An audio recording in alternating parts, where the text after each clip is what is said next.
Welcome to Hamster NBC, the premier children's news channel with humor and easy-to-understand explanations. This is Perez a hamster and Mark the Queen's Corgi. And today we have news that will make Perez's mustache tremble slightly. Children all over the world are asking, do UFOs really exist? Mark says that if UFOs existed, he would have been barking at them from his window long ago. Perez replies that maybe UFOs are just very quiet and fly at night when everyone is asleep.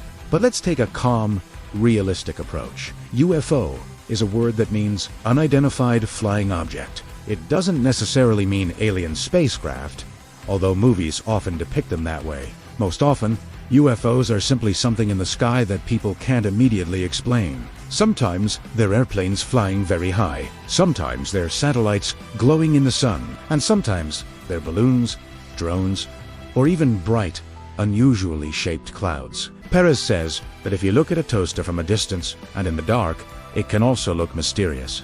Mark adds that he once mistook a vacuum cleaner for a monster until the light was turned on. Our brains sometimes like to imagine. Scientists study space using telescopes, satellites, and robots. They know that the universe is very large and contains many planets, but to date, science has no proof that aliens visit Earth. This doesn't mean space is boring. There are stars exploding, icy planets, enormous black holes, and comets traveling for millions of years. Real science is sometimes even more interesting than fantasy. Mark asks why people tell UFO stories. Perez explains that people enjoy mysteries. When something is unclear, the story becomes more compelling, especially if you add a little imagination. It's important to understand the difference between science and fantasy. Fantasy is fun, like cartoons and fairy tales. Science is something that can be tested, measured, and explained. If you see something strange in the sky, don't panic right away. You can ask a question, look up the explanation, and learn more. That's how real researchers work. Perez says the smartest questions start with the word why. And Mark adds that it's better to ask questions than to be afraid of the answers. And that's why we're here. Today's edition of Children's News is coming to an end. We've learned that UFOs aren't always a mystery, and space is full of amazing, but real, things. Now it's time to slow down. Perez removes the microphone and speaks more quietly. Mark lies down next to you and listens attentively as the world becomes calmer. If you're already in bed, get comfortable and cover yourself with the blanket. We've run out of questions for today, and the answers can wait until tomorrow. Now, a bedtime story awaits you. This is the continuation of the voyages of Sinbad, the Solera tale of distant seas, starry skies, and adventures best heard before bed. The story begins right now. Just listen and relax. And now the day is slowly drawing to a close. The noise grows quieter. Thoughts slow down. And it's time for storytelling. But before we begin, let's do one small but important thing. If you enjoy learning new things, if you enjoy listening to stories before bed, and if you want to come back again, subscribe to the Hamster NBC channel and like this video. This way, you'll help us create even more kind stories and clear explanations for children all over the world. Now, get comfortable. History is waiting for you. The seventh and last voyage being returned from my sixth voyage, said Sinbad. I absolutely laid aside all thoughts of traveling for. Besides that, my age now required rest. I was resolved no more to expose myself to such risks as I had encountered, so that I thought of nothing but to pass the rest of my days in tranquility. One day, however, as I was treating my friends, one of my servants came and told me that an officer of the caliphs inquired for me. I rose from table and went to him. The caliph, said he, has sent me to tell you that he must speak with you. I followed the officer to the palace, where, being presented to the caliph, I saluted him by prostrating myself at his feet. Sinbad, said he to me, I stand in need of your service. You must carry my answer and present to the king of Serendip. It is but just I should return his civility.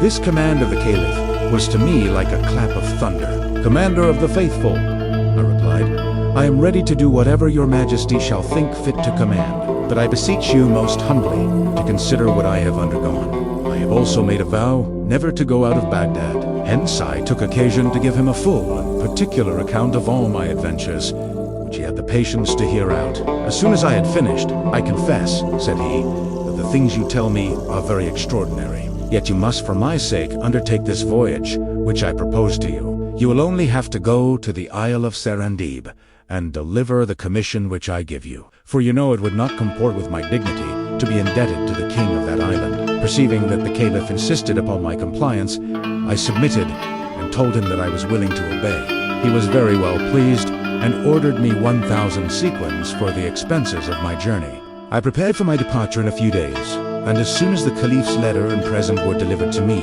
I went to Bassorah, where I embarked, and had a very happy voyage. Having arrived at the Isle of Serendib, I acquainted the king's ministers with my commission and prayed them to get me speedy audience. They did so, and I was conducted to the palace, where I saluted the king by prostration.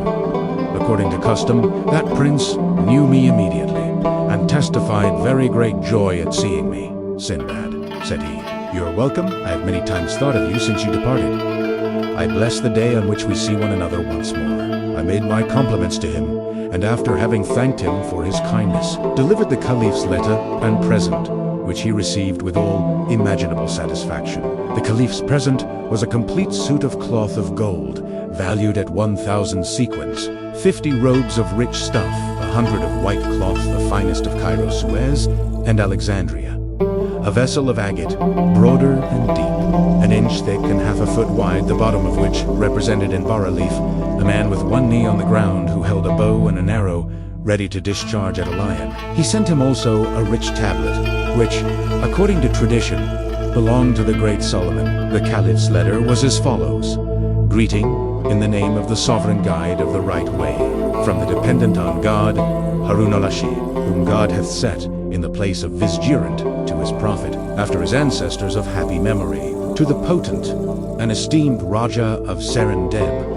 We received your letter with joy, and send you this from our imperial residence, the Garden of Superior Wits. We hope, when you look upon it, you will perceive our good intention and be pleased with it. Adieu." The king of Serendib was highly gratified that the caliph answered his friendship. A little time after this audience, I solicited leave to depart, and had much difficulty to obtain it. Primera procured it, however, at last, and the king, when he dismissed me, made me a very considerable present. I embarked immediately to return to Baghdad, but had not the good fortune to arrive there so speedily as I had hoped. God ordered it otherwise. 3 or 4 days after my departure, we were attacked by corsairs, who easily seized upon our ship, because it was no vessel of force. Some of the crew offered resistance, which cost them their lives. But for myself and the rest, who were not so imprudent, the corsairs saved us on purpose to make slaves of us. We were all stripped, and instead of our own clothes, they gave us sorry rags, and carried us into a remote island, where they sold us. I fell into the hands of a rich merchant, who, as soon as he bought me, carried me to his house, treated me well, and clad me handsomely for a slave. Some days after, not knowing who I was, he asked me if I understood any trade. I answered that I was no mechanic, but a merchant, and that the corsairs who sold me had robbed me of all I possessed. "But tell me," replied he, "can you shoot with a bow?" I answered that the bow was one of my exercises in my youth. He gave me a bow and arrows, and, taking me behind him upon an elephant, carried me to a thick forest some leagues from the town.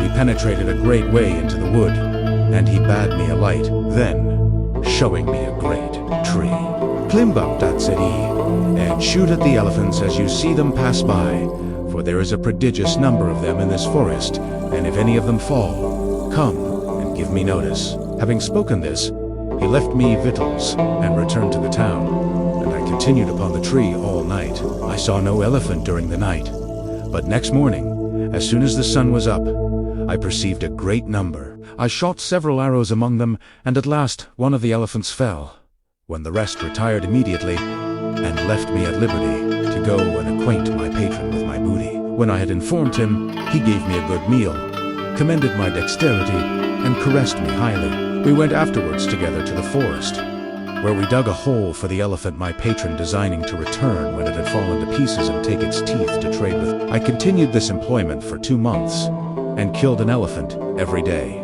getting sometimes upon one tree and sometimes upon another. One morning, as I looked for the elephants, I perceived with extreme amazement that, instead of passing by me across the forest as usual, they stopped and came to me with a horrible noise, in such number that the plain was covered and shook under them. They encompassed the tree in which I was concealed, with their trunks extended, and all fixed their eyes upon me. At this alarming spectacle I continued immovable, and was so much terrified that my bow and arrows fell out of my hand. My fears were not without cause, for after the elephants had stared upon me some time, one of the largest of them put his trunk round the foot of the tree, plucked it up and threw it on the ground. I fell with the tree, and the elephant, taking me up with his trunk, laid me on his back, where I sat more like one dead than alive, with my quiver on my shoulder. He put himself afterward at the head of the rest, who followed him in troops, carried me a considerable way, then laid me down on the ground, and retired with all his companions.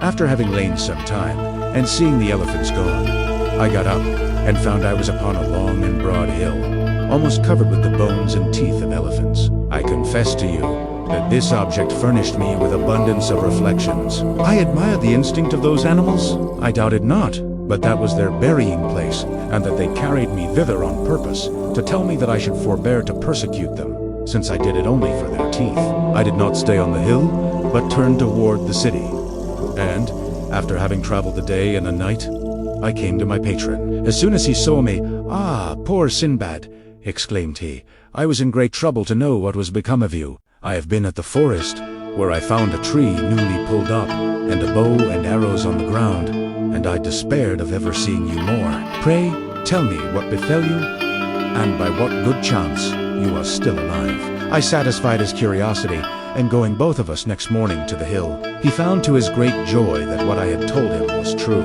We loaded the elephant, which had carried us with as many teeth as he could bear, and when we were returned, "Brother," said my patron, "for I will treat you no more as my slave, after having made such a discovery as will enrich me. God bless you with all happiness and prosperity. I declare before him that I give you your liberty.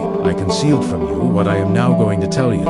The elephants of our forest have every year killed a great many slaves, whom we sent to seek ivory. God has delivered you from their fury, and has bestowed that favor upon you only. It is a sign that he loves you, and has some use for your service in the world. You have procured me incredible wealth. Formerly we could not procure ivory, but by exposing the lives of our slaves, and now our whole city is enriched by your means. I could engage all our inhabitants to contribute toward making your fortune, but I will have the glory of doing it myself." To this obliging declaration, I replied, "Patron, God preserve you. Your giving me my liberty is enough to discharge what you owe me, and I desire no other reward for the service I had the good fortune to do to you on your city, but leave to return to my own country." "Very well," said he. "The monsoon will in a little time bring ships for ivory. I will then send you home, and give you wherewith to bear your charges." I thanked him again for my liberty and his good intentions toward me. I stayed with him, expecting the monsoon, and during that time, we made so many journeys to the hill that we filled all our warehouses with ivory. The other merchants, who traded in it, did the same, for it could not be long concealed from them. The ships arrived at last, and my patron, himself, having made choice of the ship wherein I was to embark, loaded half of it with ivory on my account, laid in provisions in abundance for my passage, and besides obliged me to accept a present of some curiosities of the country of great value. After I had returned him 1,000 thanks for all his favors, he went aboard. We set sail, and as the adventure which procured me this liberty was very extraordinary, I had it continually in my thoughts. We stopped at some islands to take in fresh provisions. Our vessel being come to a port on the main land in the Indies, we touched there, and not being willing to venture by sea I landed my proportion of the ivory, resolving to proceed on my journey by land. I made vast sums by my ivory, bought several rarities for presents, and when my equipage was ready, set out in company with a large caravan of merchants. I was a long time on the way, and suffered much, but endured all with patience when I considered that I had nothing to fear from seized from pirates, from serpents, or from the other perils, to to which I had been exposed. All these fatigues ended at last, and I arrived safe.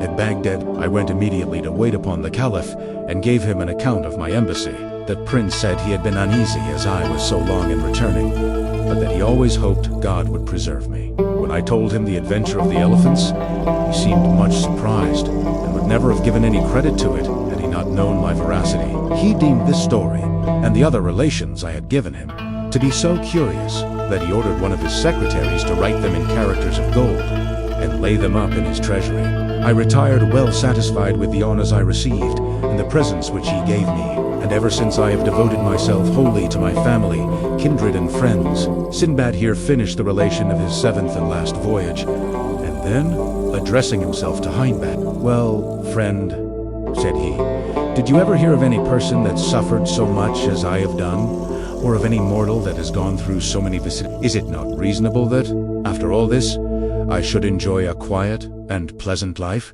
Sinbad drew near to him, and kissing his hand, said, "I must acknowledge, sir, that you have gone through many imminent dangers. My troubles are not comparable to yours if they afflict me for a time. I comfort myself with the thoughts of the profit I get by them. You not only deserve a quiet life, but are worthy of all the riches you enjoy, because you make of them such a good and generous use. May you therefore continue to live in happiness till the day of your death."